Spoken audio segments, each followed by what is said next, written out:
Out of focus. তো আজকে আবার চলে এসেছি একটা নতুন ভিডিও নিয়ে। তো চলো স্টার্ট করা যাক। ঘুম থেকে উঠে গেছি, এখন বিছানা টিছানা পরিষ্কার করব, করে ওপরে যাব।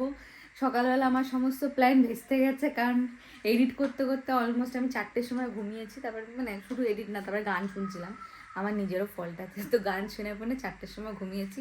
আর সকালবেলা অবভিয়াসলি উঠতে পারিনি, তো উঠতে উঠতে লেটই হয়ে গেছে। সকালবেলার ভেবেছিলাম বাজারে যাব, যোগা করব, সব প্ল্যান আমার চলে গেছে। তো এখন উঠে কালকে দেখি চিয়া সিডসগুলো ভিজিয়ে রেখেছিলাম, তো ব্রেকফাস্ট করব। চলো উপরে গিয়ে দেখাচ্ছি কী অবস্থা। উপরে চলে এসেছি, উপরে এসে বসেছিলাম কিছুক্ষণ। তো এবার করব হচ্ছে ব্রেকফাস্ট। জানি অনেকটা লেট হয়ে গেছে, তো কালকে যে ওটসটা ভিজিয়ে রেখেছিলাম এটা দেখি এখন কী অবস্থা। এই দেখো, এটা ভিজে একদম ঠিকঠাক হয়ে গেছে। এবার এটাকে আমি একটু বাটিতে নিয়ে তারপর তোমাদেরকে দেখাচ্ছি। আর এদিকে দেখো আমাদের রান্না হয়ে গেছে অলমোস্ট। আজকে রান্নায় হয়েছে এটা কি লাল শাক, দাঁড়াও লাইটটা জ্বালিয়ে দিই।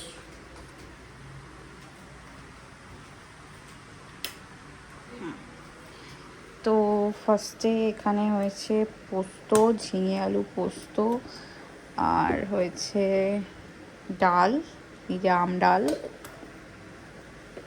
তারপরে এখানে রয়েছে হচ্ছে আলু সিদ্ধ, এটা আমি করতে বলেছিলাম, আমার এই ডাল দিয়ে আলু সিদ্ধ খুব ভাল লাগে। তারপরে উচ্ছে কুমড়ো, এদিকে মাছ রয়েছে, আলু ভাজা রয়েছে, আর এখানে যেটা দেখাচ্ছিলাম হচ্ছে লাল শাক রয়েছে।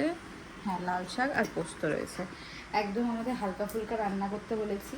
কালকে চিকেন হয়েছিল, এখনও চিকেন ফ্রিজে রয়েছে, তো আমরা এখন হেভি খাবো না, তো এখানে হালকা ফুলকা করতে হয়েছে। তো চলো ওটসটা ফার্স্টে নিয়ে নিই।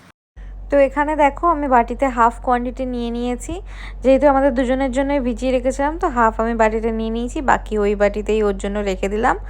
ও এখন বেরিয়ে এসে তারপরে ব্রেকফাস্ট করবে। তো আমার এই কালকে এর মধ্যে অলরেডি দুধ দিয়েই রেখেছিলাম, তো ভেবেছিলাম পিনাট বাটার দেবো, কিন্তু পিনাট বাটারটা খুঁজে পেলাম না, জানি না মাসি কোথায় রেখে দিয়েছে, ওটা খুঁজতে হবে। তো শুধু হানিটাই দিলাম, বাড়িতে যেহেতু ফ্রুটস ছিল না। তারপরে পরের দিন এটা ফ্রুটস দিয়ে খাবো, তো হানি দিয়ে ভালো মতন একটু মিলিয়ে নিলাম। তারপর এখানে বসে পড়েছি খেতে। এর আগে আমি যতবারই ওটস খেয়েছি আমার ঠিক ভালো লাগেনি ওটসটার টেস্টটা, কিন্তু এই ফার্স্ট টাইম এই আমুলের এই ফুল ফ্যাট মিল্কটা সত্যি এটার অসাধারণ টেস্ট।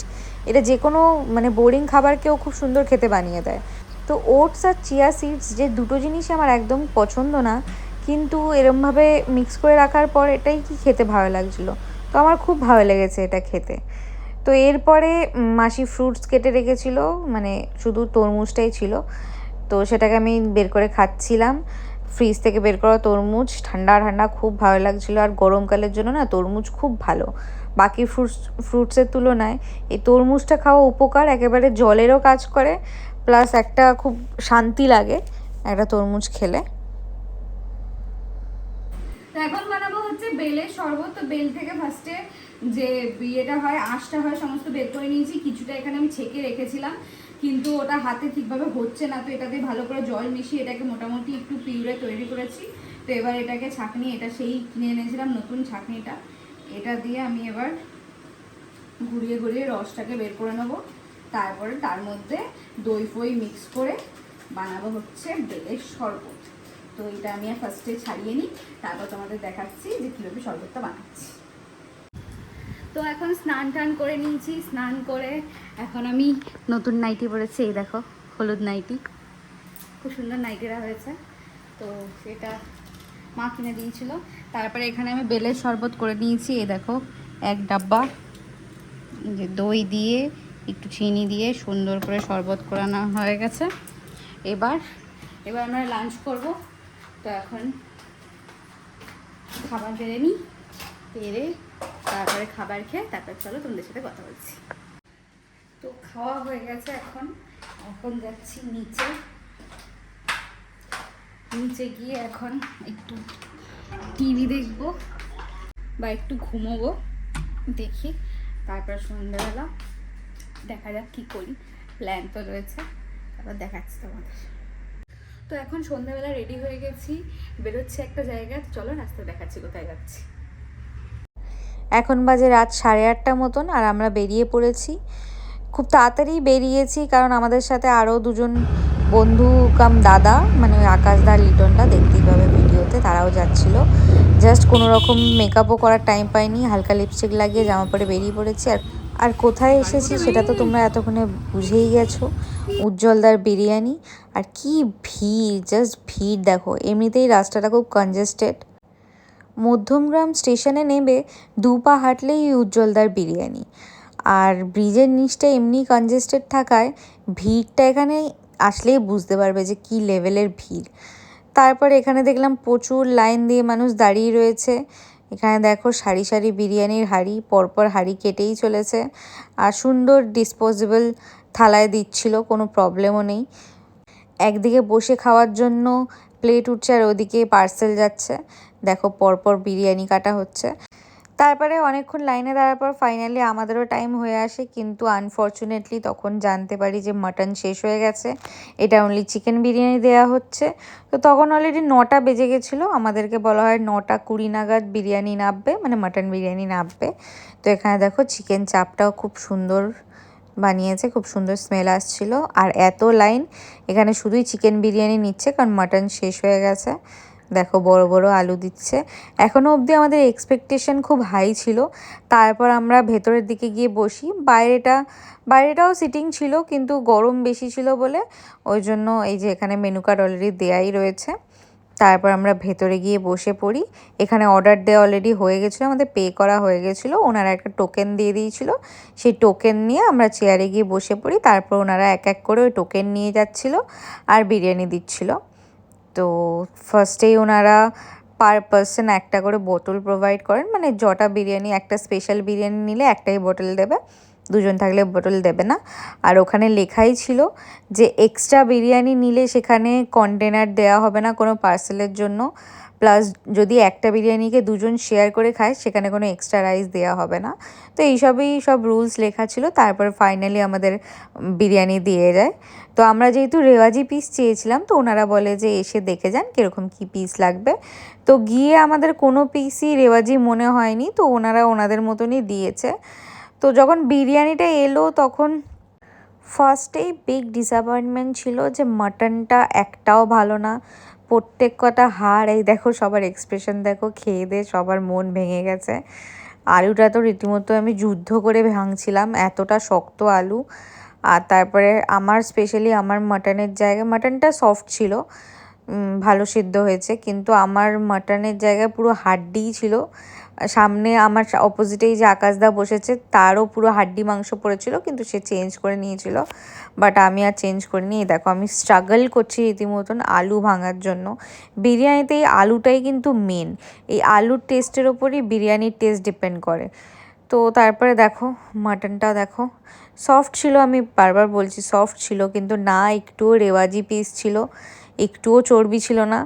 আর তার সাথে মানে মাটনের মধ্যেও তেমন কোনো মশলা ঢোকেনি, আলুতে তো ঢোকেইনি মশলা একদম। আমরা রীতিমতন সবাই স্ট্রাগল করছিলাম। আর কোয়ান্টিটি হিসাবে বলতে গেলে যদি আমার জন্য কোয়ান্টিটিটা ঠিক ছিল, যেহেতু আমি অল্প খাই তো আমার জন্য ঠিক ছিল, কিন্তু একটা ছেলের পক্ষে কোয়ান্টিটিটা একদমই ঠিক না।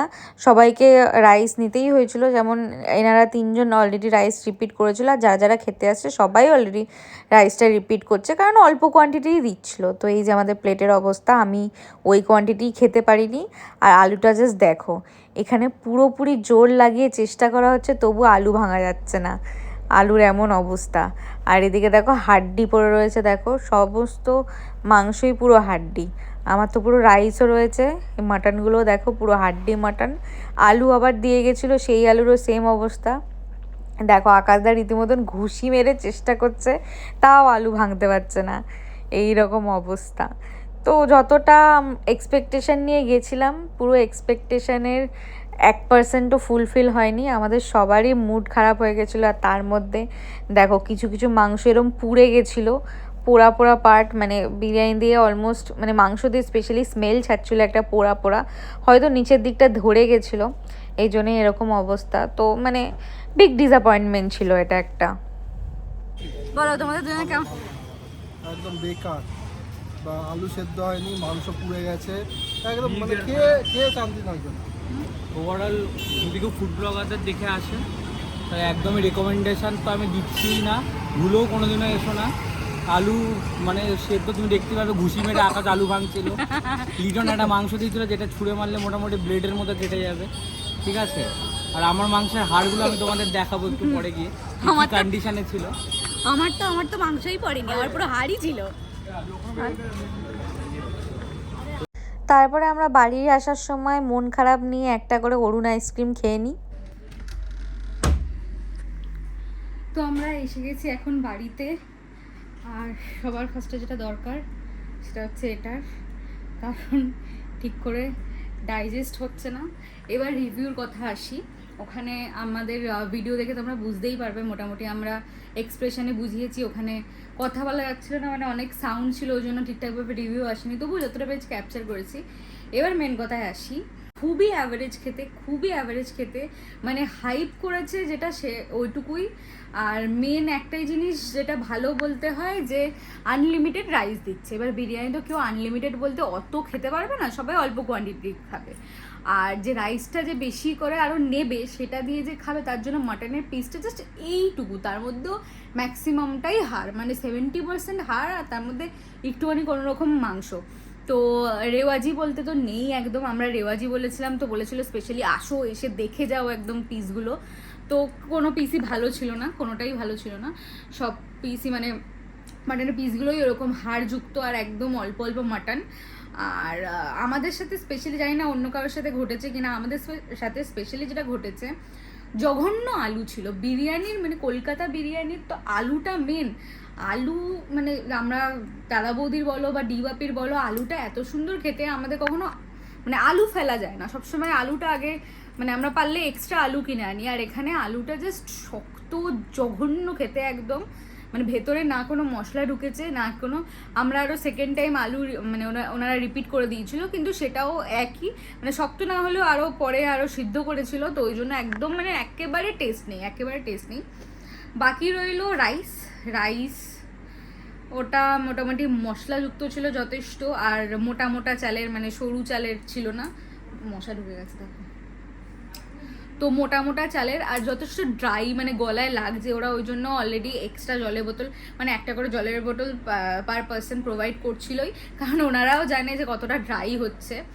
তো আমি একটা কথাই বলবো, অন্য কারো ভালো লাগতেই পারে, বাট আমার পার্সোনালি একদমই ভালো লাগেনি। মানে আমার জন্য তো আমি একদম সোদপুরে থাকি, আমার বাড়ির সামনে দাদা বৌদি রয়েছে, দিবাপি রয়েছে, তো আমি এখানকার খেয়ে অভ্যস্ত।